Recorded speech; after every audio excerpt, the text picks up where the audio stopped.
हाँ, नमस्कार सभी साथियों को। मैं यशपाल सिंह चौधरी पुनः आपका अपने डिजिटल प्लेटफॉर्म पर एक बार पुनः स्वागत करता हूं। देखिए, हमने जो ये मुहिम चलाई है, जो मुहिम हमने स्टार्ट की है, ये मुख्य रूप से शिक्षक भर्तियों के लिए है। तो आप ज़्यादा से ज़्यादा संख्या में जुड़े और यहाँ से अपनी भर्ती को या अपनी तैयारी को बेहतर बनाएं हमारे साथ। ठीक है, देखिए लास्ट क्लास में हम बात कर रहे थे स्थिति के बारे में। हम बात कर रहे थे भारत की स्थिति के बारे में, और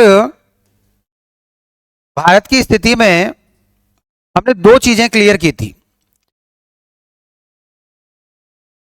देखें, भारत की स्थिति, और इस स्थिति में हमने दो चीजें क्लियर की थी।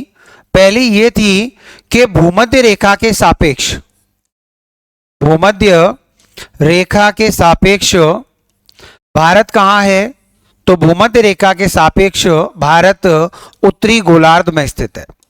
कहां पर स्थित है? उत्तरी गोलार्ध में। दूसरा हमने कहा था कि ग्रीनविच रेखा, ग्रीनविच रेखा के सापेक्ष भारत कहां पर स्थित है? तो हमने कहा कि ग्रीनविच रेखा के सापेक्ष भारत पूर्वी गोलार्ध में स्थित है। कहां पर स्थित है? भारत पूर्वी गोलार्ध में। और एक दोनों को मिलाकर हमने कहा है कि सामान्य स्थिति में, सामान्य स्थिति में भारत कहां है? तो भारत है उत्तरी पूर्वी गोलार्ध में, उत्तरी पूर्वी गोलार्ध में। कहां पर है भारत? उत्तरी पूर्वी गोलार्ध में। यहां तक की हम बात कर चुके थे, यहां तक की हमने बात कर ली थी कि भूमध्य रेखा के सापेक्ष भारत उत्तरी गोलार्ध में है, ग्रीनविच रेखा के सापेक्ष भारत पूर्वी गोलार्ध में है, और सामान्य स्थिति में भारत कहां है? उत्तरी पूर्वी गोलार्ध। कैसे देखें जरा, ये हो गई आपकी भूमध्य रेखा, तो भारत कहां हो गया आपका? उत्तरी गोलार्ध में। भारत कहां हो गया? उत्तरी गोलार्ध में। ये हो गई आपकी, अभी भूमध्य रेखा को भूल जाओ, और ये जो रेखा है ग्रीनविच रेखा, इसके सापेक्ष हो गया पूर्वी गोलार्ध में। और जब दोनों रेखाओं को एक साथ बनाया तो ये स्थिति कौन सी बन जाती है आपकी? सामान्य स्थिति। और अब भारत कौन से गोलार्ध में हो गया? उत्तरी पूर्वी गोलार्ध में। जैसा कि हमने कहा था आपको कि जब तक भूमध्य रेखा या ग्रीनविच रेखा का जिक्र ना हो तब तक आपका आंसर क्या होगा? उत्तरी पूर्वी गोलार्ध। क्या होगा? उत्तरी पूर्वी गोलार्ध। लेकिन जब भूमध्य रेखा अलग से पूछता है आपसे कि भूमध्य रेखा के सापेक्ष भारत कहां स्थित है, तो आपको आंसर करना है उत्तरी गोलार्ध। जब ग्रीनविच रेखा के सापेक्ष पूछता है तो आपका आंसर होगा पूर्वी गोलार्ध। और जब आपको केवल सिंपल क्वेश्चन देता है कि भारत इस ग्लोब पर कहां स्थित है, तो आपका जो उत्तर होगा वो क्या होगा? उत्तरी पूर्वी गोलार्ध होगा। यहां तक की चर्चा हमने लास्ट क्लास में कर ली थी। देखिए, यहीं से हम आगे बढ़ते हैं। तो ये हो गई आपकी पृथ्वी, ये हो गई भूमध्य रेखा, और ये हो गई आपकी ग्रीनविच रेखा। कौन सी रेखा हो गई आपकी? ग्रीनविच रेखा। ठीक है, और भारत कहां है? तो हमने कहा कि भारत यहां पर स्थित है, और ये जो भाग है ये आपका कौन सा भाग है या कौन सा गोलार्ध है? तो उत्तरी पूर्वी गोलार्ध। कौन सा? उत्तरी पूर्वी गोलार्ध। ठीक है, और अपन बात किसकी कर रहे हैं? सामान्य स्थिति की। तो ये जो रेखा है वो रेखा कौन सी हो गई? भूमध्य रेखा। कौन सी रेखा है आपकी? भूमध्य रेखा, या इसको विषुवत रेखा कहा जाता है। ये कौन सी रेखा है? तो इसको कहा जाता है ग्रीनविच रेखा, ग्रीनविच रेखा। ठीक है, तो भारत कौन सी दिशा में हो गया? उत्तरी पूर्वी गोलार्ध में। ये कौन सा गोलार्ध हो गया आपका? उत्तरी पूर्वी गोलार्ध, उत्तरी पूर्वी गोलार्ध। ठीक है, अब यहां से आगे की बात करते हैं। एक विषय हमारे चलता है और इसको वास्तुशास्त्र कहा जाता है। आप जानते हैं, सुना होगा आपने इसके बारे में, वास्तुशास्त्र कहा जाता है। वास्तु जिसको कहते हैं, कई लोग अपने घरों का या ऑफिसेस का जो निर्माण कराते हैं वो वास्तु के अनुसार कराते हैं।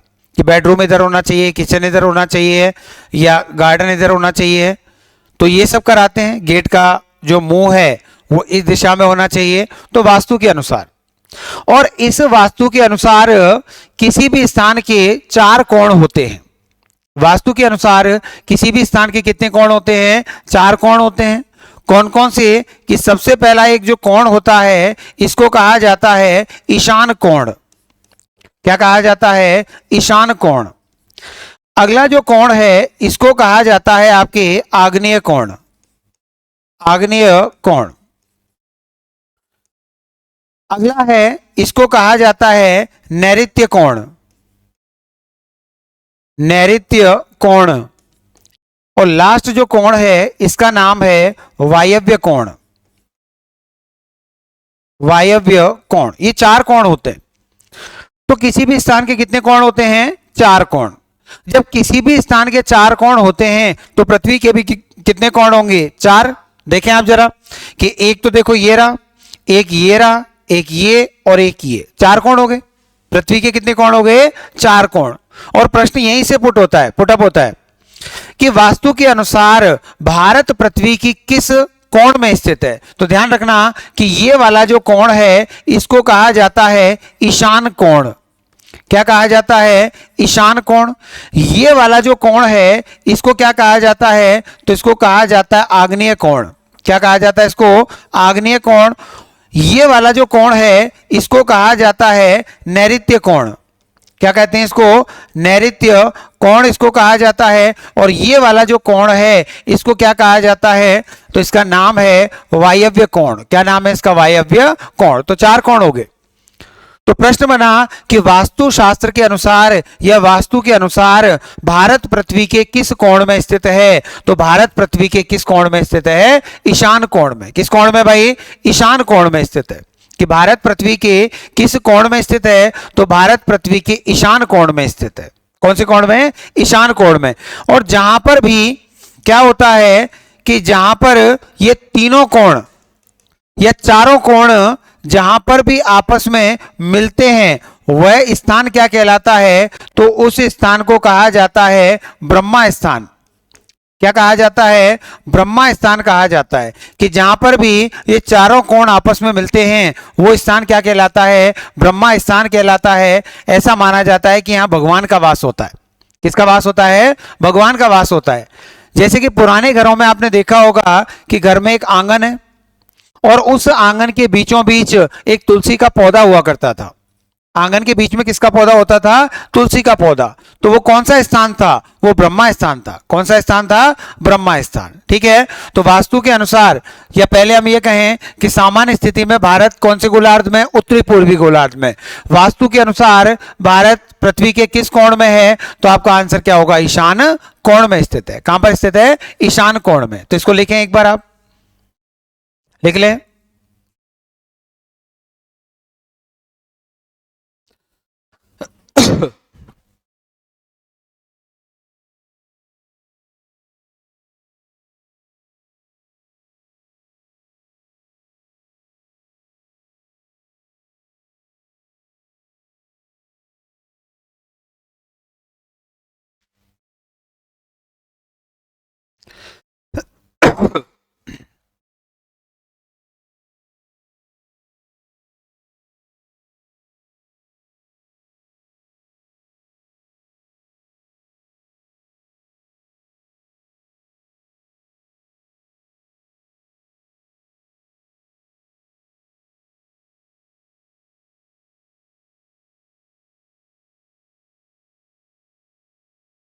चलो यहां तक लिख लिया होगा आपने। अगली बात करते हैं। अगला प्रश्न यह है कि विश्व के संदर्भ में भारत की स्थिति क्या है? तो विश्व के संदर्भ में आप बात करें, आप कहेंगे कि विश्व के संदर्भ में भारत उत्तर पूर्वी दिशा में स्थित है। कौन सी दिशा में स्थित है? उत्तर पूर्व में स्थित है। कि विश्व में भारत की स्थिति कहां है? तो उत्तरी पूर्वी दिशा में। और यदि हम एशिया महाद्वीप की बात करें, यदि हम एशिया महाद्वीप की बात करते हैं तो आप याद रखेंगे कि एशिया महाद्वीप में भारत की जो स्थिति है वह दक्षिण दिशा में है। कौन सी दिशा में है? दक्षिण दिशा में। ठीक है, तो विश्व में तो भारत उत्तर पूर्व में है और एशिया महाद्वीप में भारत की जो स्थिति है वो कहां पर है? तो एशिया महाद्वीप में भारत आपके दक्षिण दिशा में। कौन सी दिशा में? दक्षिण दिशा में। तो यहां तक भी आप एक बार इसको लिख लें। ये था भारत की स्थिति। ये क्या थी? भारत की स्थिति।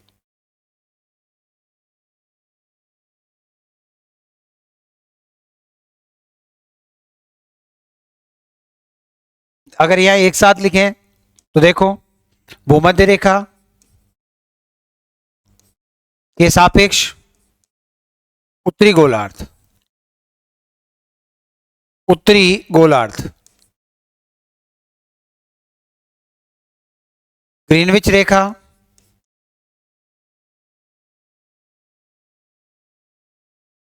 ग्रीनविच रेखा के सापेक्ष पूर्वी गोलार्ध, पूर्वी गोलार्ध।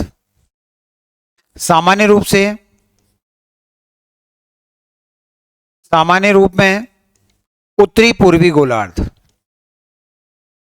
उत्तरी पूर्वी गोलार्ध।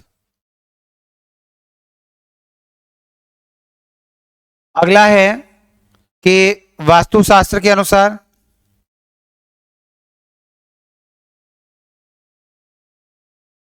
ठीक है, वास्तु शास्त्र के अनुसार कौन से कोण में है? तो ईशान कोण में, ईशान कोण में। इन सारी स्थितियों को एक साथ एक जगह इकट्ठा कर लो और ये है, क्या है ये? भारत की स्थिति, भारत की स्थिति, भारत की स्थिति लिख लो।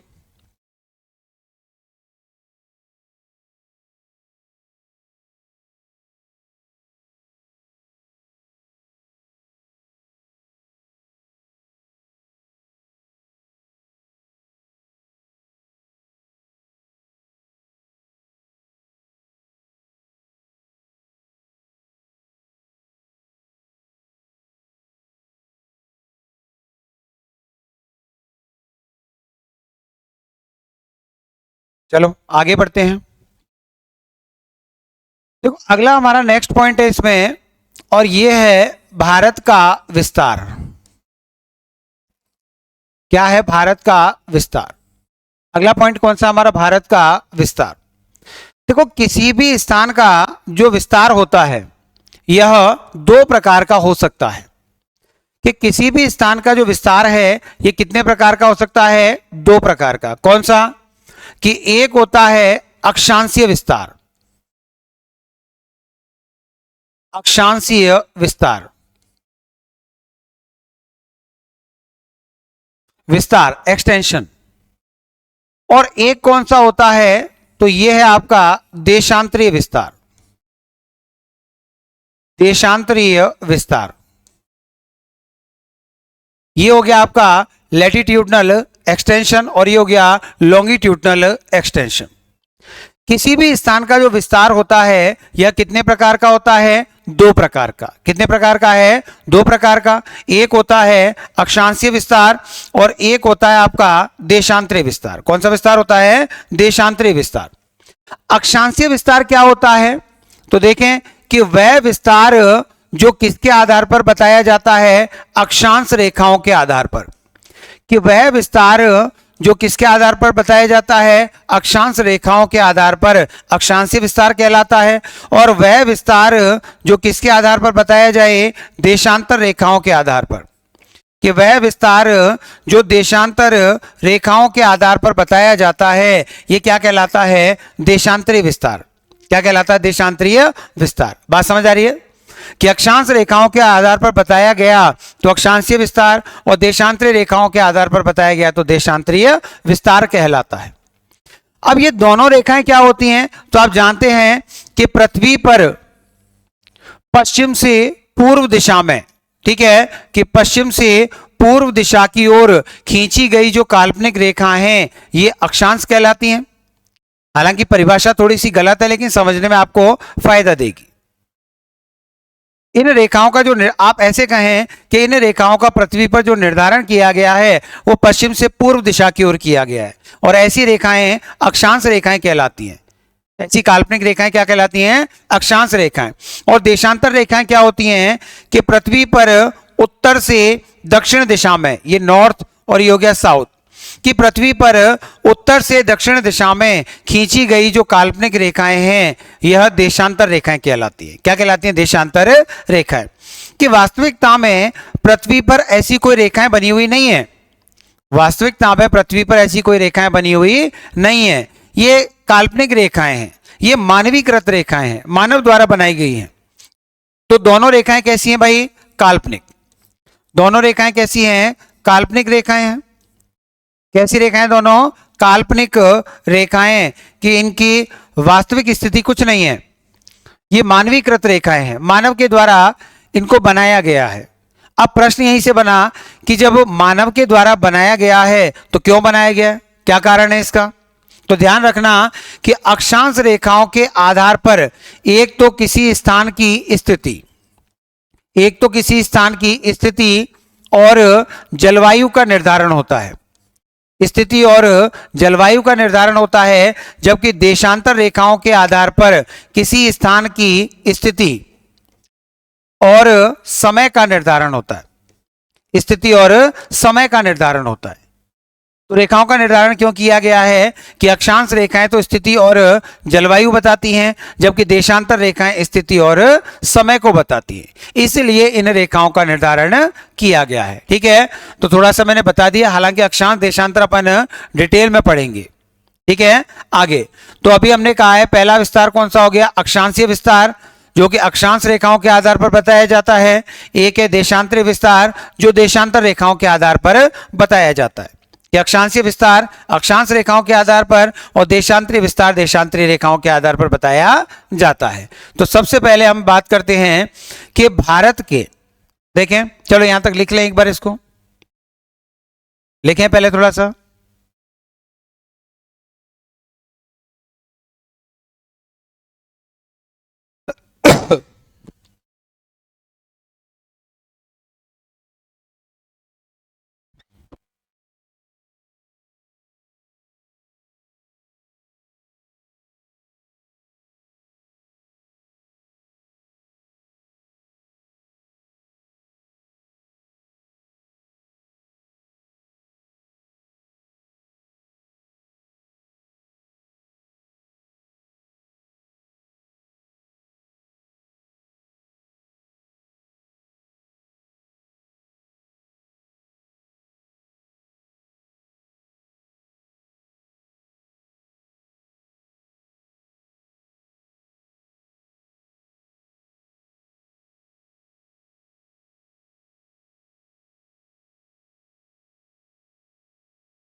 चलें भाई आगे बढ़े। देखें, तो पहला है भारत का अक्षांशीय विस्तार। भारत का अक्षांशीय विस्तार देखें,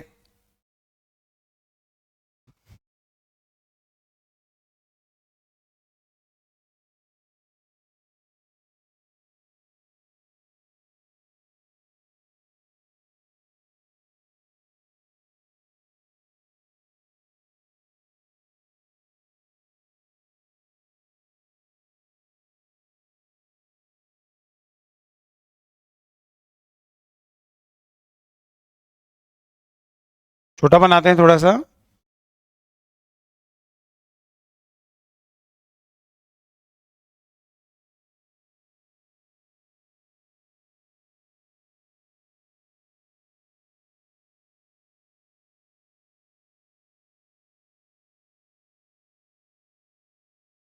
देखें, भारत के हम अक्षांशीय विस्तार के बारे में बात कर रहे हैं। ये जो चित्र हमने बनाया है इसको कहा जाता है भारत की मुख्य भूमि, मेनलैंड ऑफ इंडिया। भारत की मुख्य भूमि इसको कहा जाता है। और जब इसमें द्वीप समूहों को भी शामिल कर दिया जाए तो फिर यह संपूर्ण भारत कहलाता है। क्या कहलाता है? संपूर्ण भारत। ठीक है, तो ये होगी भारत की मुख्य भूमि। तो हम बात कर रहे हैं कि भारत की मुख्य भूमि का जो दक्षिणतम बिंदु है, भारत की मुख्य भूमि का जो दक्षिणतम बिंदु है, ये 8 डिग्री और 4 मिनट उत्तरी अक्षांश पर स्थित,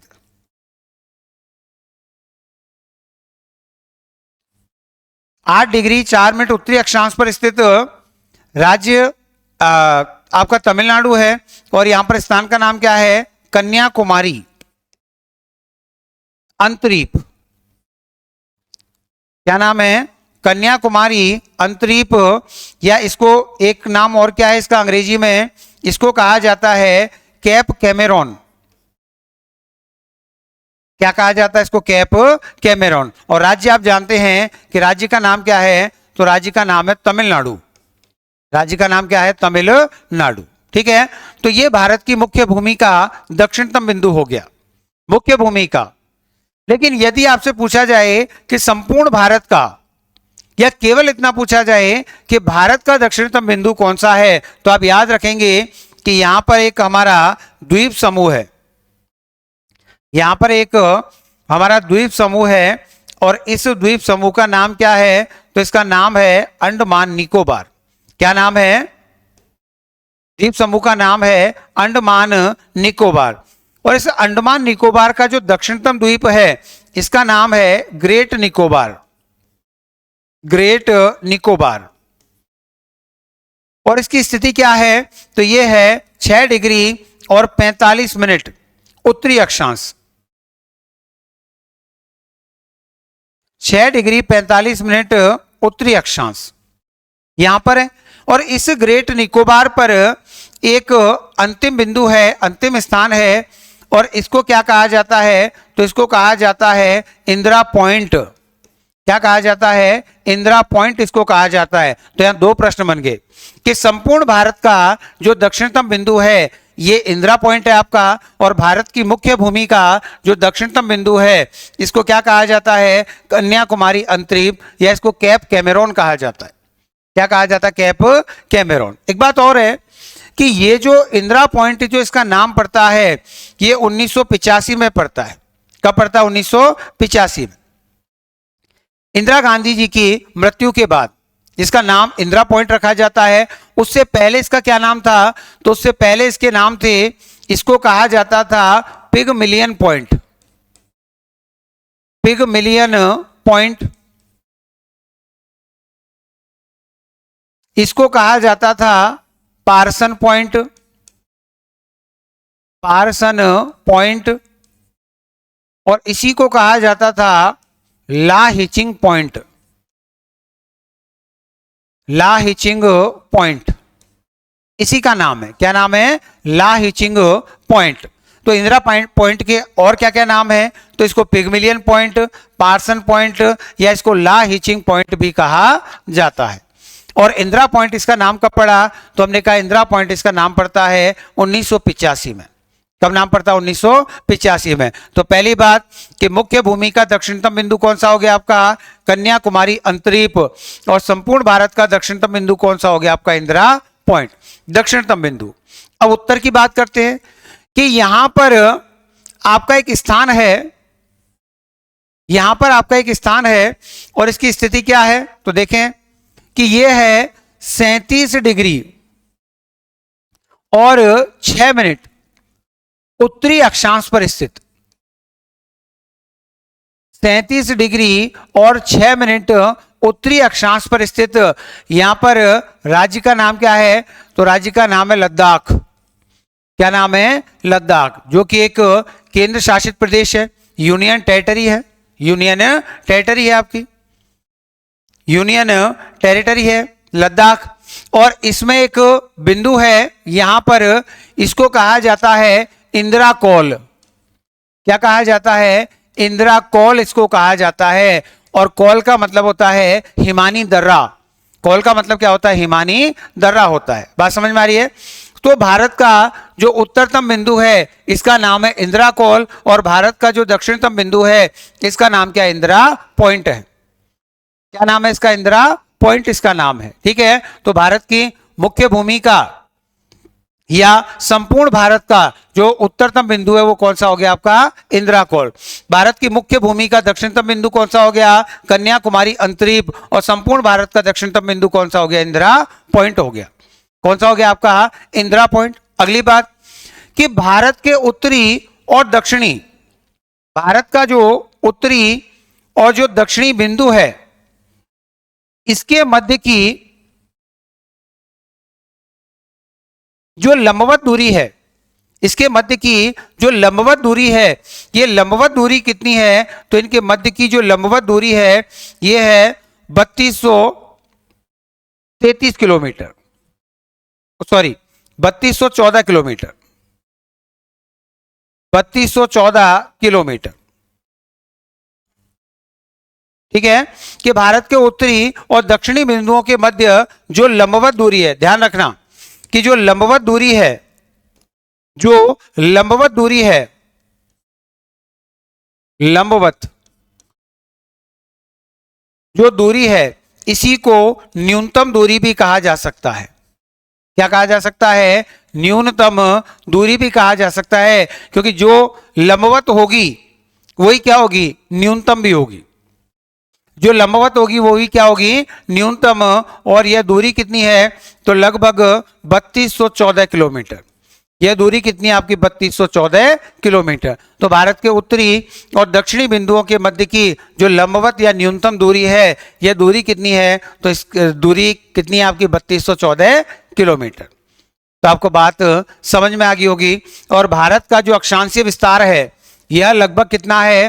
तो आप देखें कि यह कितना हो जाएगा? लगभग आपके 30 डिग्री के आसपास। चलो बाद में बताऊंगा, ये पहले यहां तक लिख लें आप। पहले यहां तक लिखें आप एक बार। ये सारा डायग्राम बना के बिल्कुल बाकायदा ऐसे लिखना है आपको।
लिख लिया होगा? आगे बढ़े देखो। अब मैं इसको रिटर्न कर देता हूं एक बार। अंतर भी लिख लेना आप दोनों का, कि इन दोनों का अंतर कितना है, या आप ये कहें कि विस्तार कितना है। तो विस्तार आप ध्यान रखेंगे लगभग 30 डिग्री। 30 डिग्री, लगभग 30 डिग्री। ठीक है, अक्षांशीय और देशांतरी दोनों विस्तार भारत का लगभग 30 डिग्री है। लगभग कितना है? 30 डिग्री। कैसे निकालेंगे? जब मुख्य भूमि का निकालना है तो इसमें से इसको घटा दो 8 डिग्री 4 मिनट को, और जब संपूर्ण निकालना है तो इसमें से फिर इसको घटा दो। ठीक है, एक चीज और ध्यान रखना आप कि ये जो इंदिरा पॉइंट है ये 2004 में या दिसंबर 2004 में क्या आई थी? सुनामी। सुनामी। और इस सुनामी में ये क्या हो चुका है? नष्ट हो चुका है। ये क्या हो चुका है? नष्ट हो गया है भाई। 2004 में जो सुनामी आई थी इसमें नष्ट हो गया है। लेकिन अभी भी हम क्या मानते हैं कि भारत का जो दक्षिणतम बिंदु है वो यही है। हम हमारे क्षेत्रफल को कम क्यों करें? ठीक है, तो अपनी इज्जत अपने हाथ। बढ़े आगे। इसको एक बार रिटर्न करके मैं बता देता हूं आपको फटाफट से। हम बात कर रहे हैं भारत के अक्षांशीय विस्तार की। अक्षांशीय विस्तार देखें, भारत की मुख्य भूमि, मुख्य भूमि का दक्षिणतम बिंदु, दक्षिणतम बिंदु कौन सा है? 8 डिग्री 4 मिनट उत्तरी अक्षांश। उत्तरी अक्षांश पर स्थित कन्याकुमारी, कन्याकुमारी अंतरीप। अंतरीप का मतलब होता है ऐसा भूभाग जो सागर में आगे की ओर निकला हुआ हो, यूं करके आगे की ओर निकला हुआ, वो अंतरीप होता है। या इसको क्या कहा जाता है? Cap Cameron. Cap Cameron. ठीक है, अगला देखें आप। संपूर्ण भारत का, संपूर्ण भारत का दक्षिणतम बिंदु, दक्षिणतम बिंदु 6 डिग्री 45 मिनट उत्तरी अक्षांश पर स्थित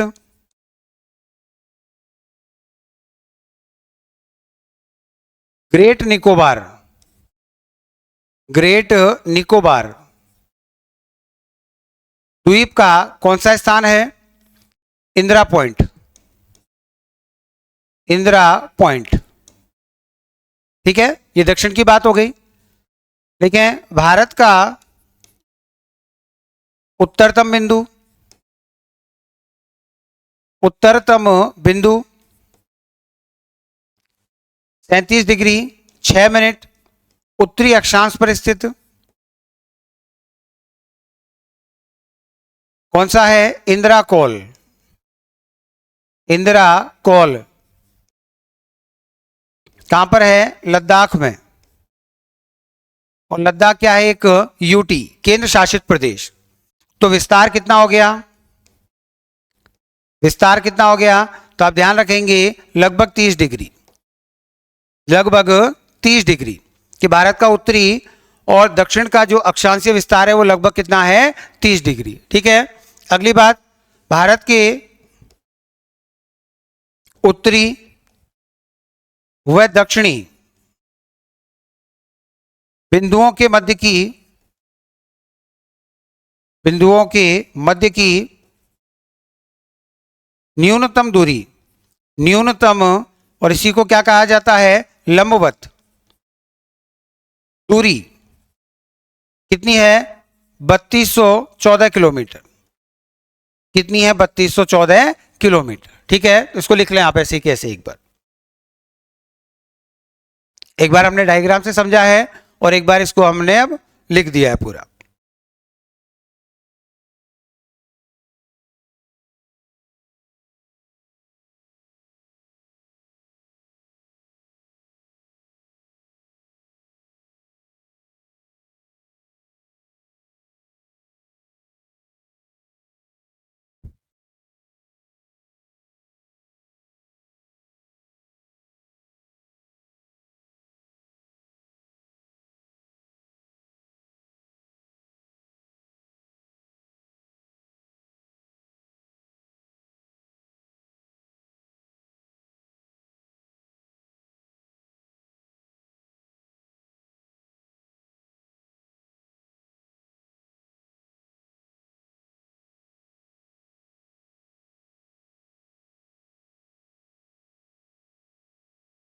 लिख लें आप इसको एक बार।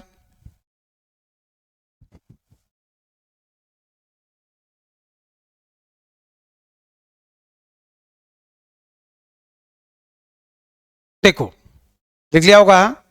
एक चीज हो सकता है आपको परेशान करे, और वो चीज ये है कि सर आपने तो कहा है कि ये भारत का दक्षिणतम बिंदु है, तो यहां पर दक्षिणी अक्षांश आना चाहिए, लेकिन आपने क्या लिखा है यहां? उत्तरी अक्षांश। क्या लिखा है? उत्तरी अक्षांश। तो ध्यान रखना कि भारत में जितने भी अक्षांश होंगे वो सारे के सारे उत्तरी होंगे। कारण क्या है इसका? तो कारण है इसका भारत की स्थिति कि भूमध्य रेखा के सापेक्ष भारत कहाँ स्थित है? तो भारत उत्तरी गोलार्ध में स्थित है, और उत्तरी गोलार्ध में है तो सारे के सारे अक्षांश कौन से होंगे यहाँ पर? उत्तरी अक्षांश। कौन से अक्षांश होंगे यहाँ पर? उत्तरी अक्षांश। कि सारे के सारे जो अक्षांश होंगे वो कौन से अक्षांश होंगे? उत्तरी अक्षांश। क्यों? क्योंकि भारत इस भूमध्य रेखा के सापेक्ष उत्तरी गोलार्ध में, भूमध्य रेखा के सापेक्ष कौन सी गोलार्ध में है? उत्तरी गोलार्ध में। तो ध्यान रखना कि भारत में जितने भी अक्षांश होंगे वो कौन से होंगे? उत्तरी अक्षांश। अगला पॉइंट है हमारा भारत का देशांतरीय विस्तार।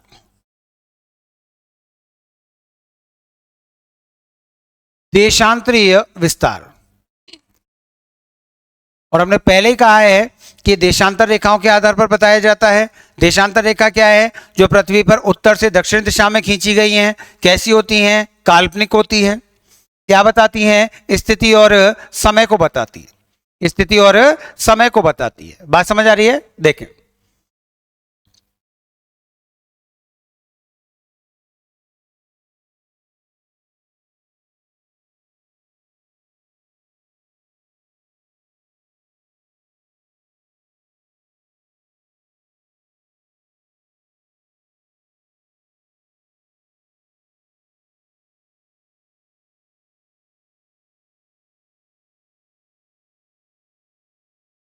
देखिए भाई, अब हम बात कर रहे हैं भारत के देशांतरीय विस्तार के बारे में।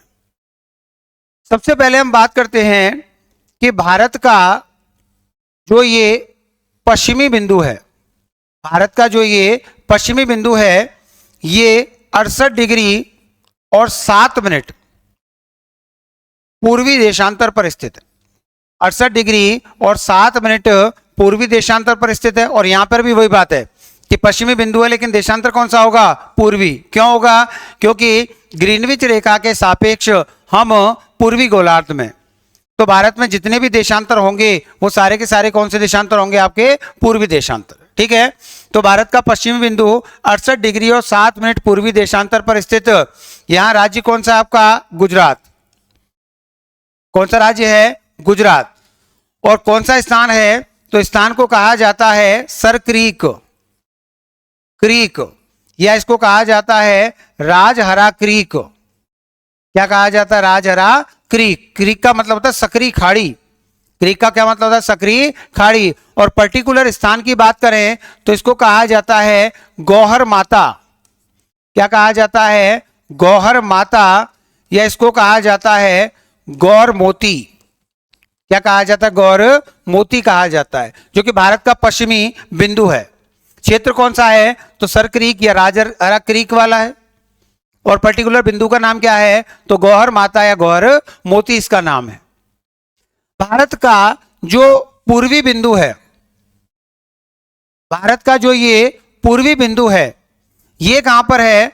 तो हमने कहा 97 डिग्री और 25 मिनट पूर्वी देशांतर। 97 डिग्री और 25 मिनट पूर्वी देशांतर पर स्थित है। यहां राज्य कौन सा है? तो राज्य आप जानते हैं अरुणाचल प्रदेश। अरुणाचल प्रदेश। तो भारत का पूर्वी राज्य कौन सा है? अरुणाचल प्रदेश। भारत का पश्चिमी राज्य कौन सा है? गुजरात। भारत का दक्षिणी राज्य कौन सा है? तमिलनाडु। और भारत का उत्तरी राज्य कौन सा है? लद्दाख। तो भारत का जो पूर्वी बिंदु है ये 97 डिग्री 25 मिनट पूर्वी देशांतर पर स्थित अरुणाचल प्रदेश का एक गांव है, और गांव का नाम है बांगलू। या आप गांव को ना लेकर आप स्थान को लिखें तो स्थान का नाम क्या है? किबीथू। स्थान का नाम क्या है? किबीथू। यहां पर जिला कौन सा है? तो जिले का नाम है अंजारा। जिले का नाम क्या है? अंजारा। ये क्या हो गया? भारत का पूर्ववर्ती बिंदु हो गया। तो भारत का जो देशांतरी विस्तार है वो क्या हो गया कि 68 डिग्री 7 मिनट पूर्वी देशांतर से लेकर और 97 डिग्री 25 मिनट पूर्वी देशांतर। बात समझ में आ रही है कि 68 डिग्री 7 मिनट पूर्वी देशांतर से लेकर और 97 डिग्री 25 मिनट पूर्वी देशांतर, ये क्या हो गया, भारत का देशांतरी विस्तार हो गया। तो लगभग अंतर कितना आया, विस्तार कितना आया, तो विस्तार कितना आया आपका, वही लगभग 30 डिग्री, लगभग कितना है 30 डिग्री। ठीक है, तो भारत का अक्षांशीय और देशांतरीय जो विस्तार है वो लगभग कितना अंतराल है उसमें, 30 डिग्री का। कितना अंतराल है, लगभग 30 डिग्री का। ठीक है, अगली बात देखो, भारत के पश्चिमी और जो पूर्वी बिंदु है इसके मध्य की लंबवत या न्यूनतम जो दूरी है, लंबवत या न्यूनतम जो दूरी है ये कितनी है, तो लंबवत या जो न्यूनतम दूरी है ये 2933 किलोमीटर है। कितनी है, 2933 किलोमीटर। बात समझ में आ गई कि लंबवत या जो न्यूनतम दूरी है, या लंबवत और न्यूनतम दूरी कितनी है आपकी, 2933 किलोमीटर।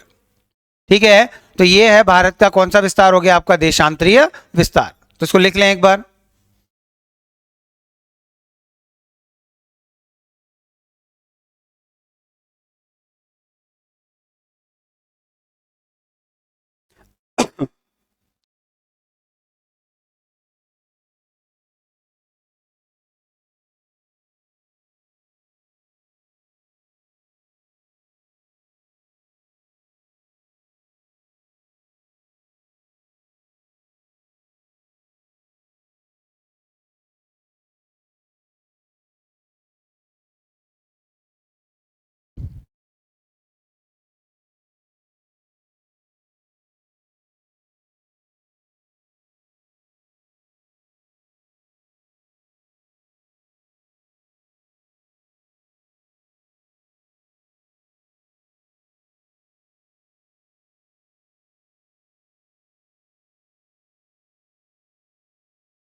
चलो, तो लिख लिया होगा आपने।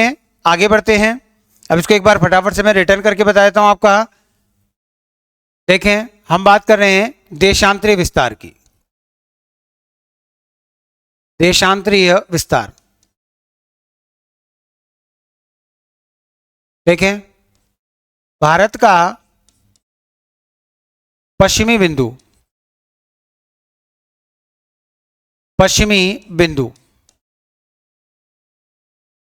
68 डिग्री 7 मिनट पूर्वी देशांतर पर स्थित है, पूर्वी देशांतर पर स्थित है। स्थान का नाम क्या है, गौहर माता या गौर मोती, गौर मोती। राज्य कौन सा है, गुजरात। राज्य कौन सा है, गुजरात। ठीक है, भारत का पूर्वी बिंदु,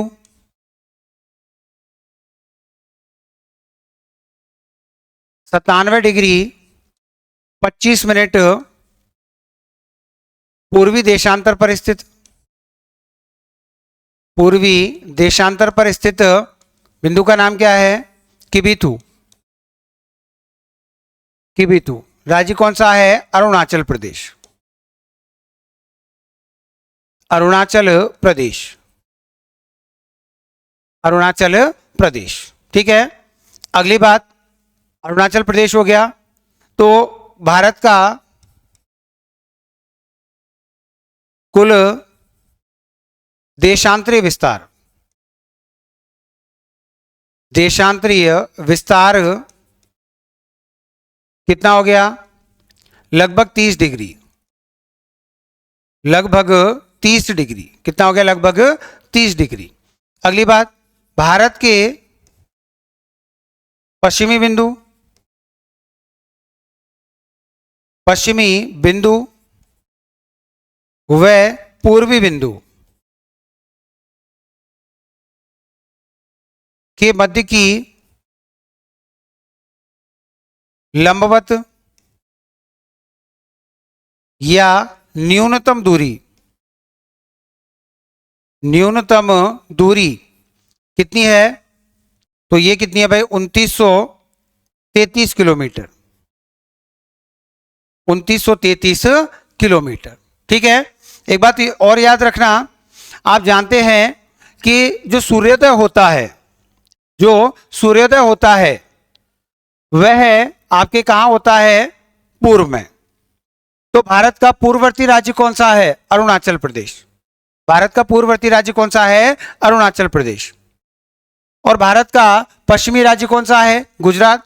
तो भारत में सबसे पहले जो सूर्योदय होता है वह अरुणाचल प्रदेश में होता है, और सबसे अंत में जो सूर्योदय होता है वह गुजरात में होता है। तो सबसे पहले सूर्योदय और सूर्यास्त कहां होता है? अरुणाचल प्रदेश। और सबसे अंत में सूर्योदय और सूर्यास्त कहां होता है? तो गुजरात में होता है। ठीक है, तो यहां लिख सकते हैं अपन, भारत में सर्वप्रथम सूर्योदय व सूर्यास्त कहां होता है? अरुणाचल प्रदेश। अरुणाचल प्रदेश। अगला, भारत में सबसे अंत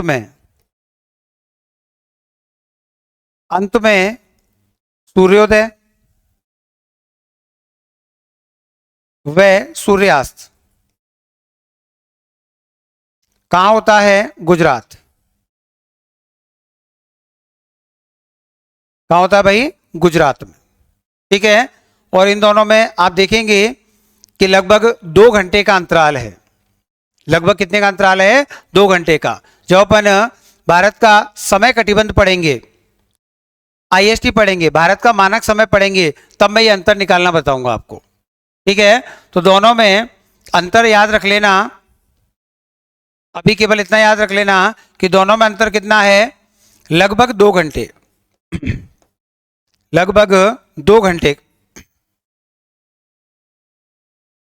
लगभग 2 घंटे का अंतराल है। मतलब अरुणाचल में लगभग 2 घंटे पहले ही सूर्योदय हो जाता है और लगभग 2 घंटे पहले ही सूर्यास्त हो जाता है।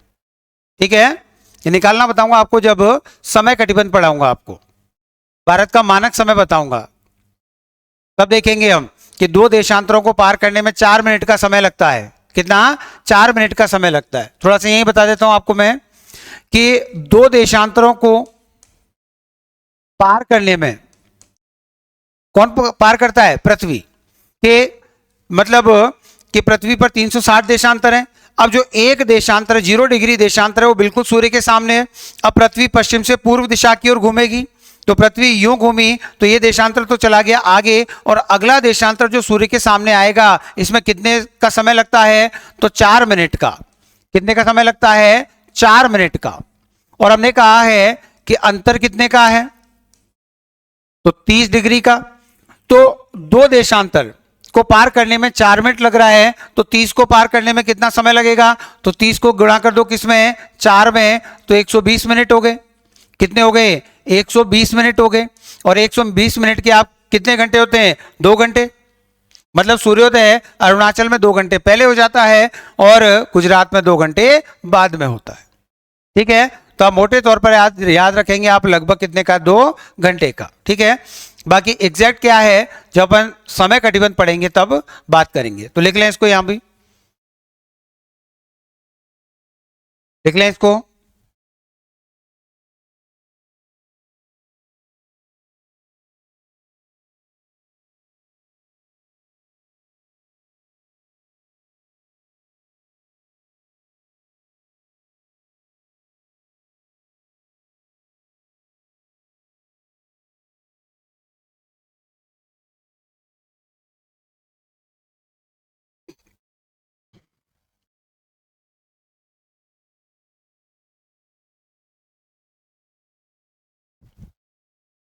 चलो, तो अभी के लिए इतना ही, आगे की बात अगली क्लास में करेंगे। तो बहुत बहुत धन्यवाद आप सभी को। राधे राधे।